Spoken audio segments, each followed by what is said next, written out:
Good evening, everyone. Welcome to the channel. Before I begin, here are my disclaimers. Today I am going to give you an update about Confluent Inc. Annual Report. Confluent Inc. offers a wide range of businesses and services that cater to various industries worldwide. At the core of its offerings are two primary platforms: Confluent Cloud, a managed cloud-native software as a service (SaaS), and Confluent Platform, an enterprise-grade self-managed software. In addition to these platforms, Confluent provides connectors for existing applications, IT, and cloud infrastructure, allowing customers to seamlessly integrate their systems. The company also offers Apache Flink services, which enable teams to create reusable data streams that can be delivered in real time. Another key service is WarpStream, a bring-your-own-cloud managed streaming service. To further support its customers, Confluent provides Stream Governance, a managed data governance suite designed specifically for the complexities of streaming data. This allows teams to accelerate their data streaming initiatives while maintaining controls for risk management and regulatory compliance. Confluent's professional services include packaged and residency offerings, as well as education and certification programs. These offerings provide customers with training, technical resources, and hands-on experience to ensure they can effectively utilize Confluent's platforms and services. The company serves a diverse range of industries, including banking and financial services, retail and e-commerce, manufacturing, automotive, telecommunications, gaming, insurance, and technology, as well as the public sector. The stock price of Confluent Inc. (CFLT) has experienced a significant decline of over 15.79% in the past year. The primary event that led to this drop was the company's second quarter results release on July 31, 2025, which revealed a slowdown in cloud usage optimization. Analysts pointed out concerns regarding the duration of large customer optimizations and a specific issue with an AI-native customer reducing Confluent spend. This led to a revision down of Confluent Cloud's expected contribution to subscription revenue from 58% to 55%. As a result, analysts at Stifel downgraded Confluent's stock from buy to hold, reducing their price target from $30 to $21. They cited continued cloud usage optimization, slower net new workload activity, lackluster new customer adds, and an AI customer moving from cloud to self-managed platform as creating meaningful cloud growth headwinds in coming quarters. The company's forecast of lower third-quarter revenue than market estimates further contributed to the stock price drop, with Confluent Inc. stock trending down by -29.81% on July 31, 2025. This event marked a significant turning point for Confluent's stock price, which has continued to trend downward in the following months. Confluent Inc. market capitalization of $11 billion is significantly larger than the average industry peer of roughly $1 billion. This shows that Confluent Inc. holds a significant advantage in their industry. Confluent Inc. trades at a higher price-to-book ratio of 9.53 times relative within the industry. While the stock does not screen as absolutely cheap, mixed valuation signals relative to industry peers prevent a definitive conclusion. With the broader industry trading at lower valuation levels, this may reflect transitional pricing dynamics rather than clear mispricing, warranting further analysis of earnings quality, growth sustainability, and balance sheet strength. The leverage on the balance sheet appears elevated, with liabilities of 64% of total assets. This raises some concern, and we should examine the industry and nature of the business to determine whether they justify the elevated leverage. Liabilities have grown faster than assets and equity, which is somewhat concerning. However, asset growth remains positive, suggesting management may be temporarily leveraging liabilities to fund expansion. Shareholder equity has grown consistently, but operating income growth is weak or inconsistent. Equity expansion may be driven by financing activities rather than core business profitability. The share count has increased over the past 5 years, while revenue has continued to grow. This suggests the business may rely on shareholder dilution to fund expansion. Investors should closely monitor whether growth can eventually be sustained without dilution. The income statement shows that the company have been growing its revenue annually, but the operating income have not been increasing. This shows that the business is under pressure with rising cost. The primary drivers of revenue growth for a company can be attributed to several key factors. One major driver is the increase in subscription contracts with customers, particularly those related to Confluent Cloud and Confluent WarpStream subscriptions. Additionally, pay-as-you-go arrangements and term-based licenses sold in conjunction with post-contract customer support, maintenance, and upgrades have contributed significantly to revenue growth.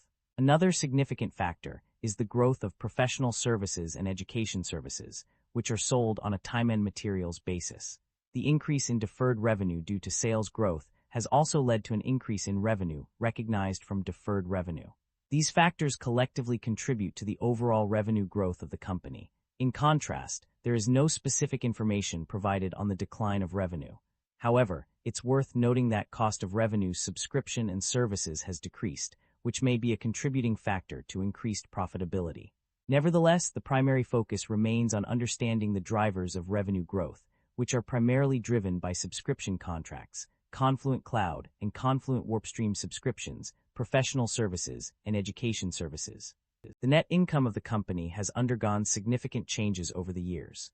Initially, it decreased from a loss of $442.7 million in 2023 to a loss of $295.3 million in 2025. This decline was attributed to various factors such as macroeconomic uncertainty, unfavorable conditions, and global tariffs. Additionally, potential changes in laws and regulations affecting Internet use, fluctuations in usage of Confluent Cloud, and strategic shifts also contributed to the decrease. The profit margins have been negatively impacted by increased costs related to public cloud contracts and compliance costs associated with growth. Furthermore, reduced IT budgets, longer sales cycles, slower customer consumption growth, and increased scrutiny on IT spending and budgets have also affected profit margins. However, there is a positive note in that subscription gross margin has increased due to subscription revenue outpacing cost of subscription revenue and efficiencies in personnel-related costs. The reasons for these changes are multifaceted. Rapid revenue growth in prior periods led to increased expenses due to expansion and investments. Macroeconomic uncertainty, competition, and shifts in customer data streaming strategies have also played a significant role.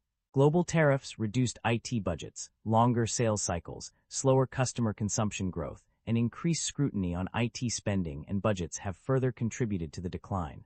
The company's operating cash flow status has been inconsistent over the years. While it generated a significant amount of $33,460 in positive operating cash flow in 2024, the situation was more complex in 2025.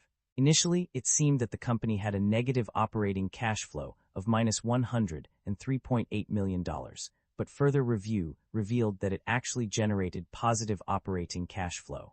Upon closer examination, it appears that the company has indeed been able to generate positive operating cash flow in both 2024 and 2025. The discrepancies in the report may be due to minor errors or inconsistencies in data entry. Nevertheless, the overall trend suggests that the company is capable of producing positive operating cash flows, which is a crucial indicator of its financial health. The performance of various regions and segments in the company's revenue can be summarized as follows. The international markets showed significant growth, contributing 43% to the total revenue. Specifically, India and the UK emerged as key locations with a high percentage of full-time employees, indicating strong presence and potential for future growth. On the other hand, the international operations faced challenges, including higher than anticipated tax liabilities. This issue may impact profitability and require careful management to mitigate its effects. Overall, while some regions demonstrated strength, others presented areas for improvement in terms of financial performance. Confluent's management is optimistic about the company's future prospects. They aim to become the central nervous system for modern digital enterprises by providing real-time connectivity and powering applications across the enterprise. To achieve this, they plan to grow their customer base through a consumption-oriented sales model, go-to-market strategies, and land-and-expand approach. The company expects year-over-year growth of 15% in customers and 21% in revenue. However, they anticipate navigating challenging macroeconomic conditions by investing wisely and optimizing for profitability, margins, and cash flow. Confluent also expects seasonality, with the fourth quarter being its strongest quarter due to large enterprise buying patterns. Management is committed to investing in research and development, sales and marketing, and go-to-market strategies to drive growth. They have a strong cash position of $347.2 million and no debt, which will enable them to navigate any challenges that may arise. Overall, Confluent's outlook and strategy are focused on driving long-term success through strategic investments and careful financial management. The company's financial history reveals a consistent practice of paying dividends to its shareholders. This indicates a commitment to rewarding investors for their loyalty and trust in the company's growth prospects. On the other hand, there is no evidence to suggest that the company has engaged in share buybacks, which would have been reflected in the extracted summaries if it were the case. That concludes the financial summary for Confluent Inc. Feel free to comment below, and I will be happy to answer them when possible.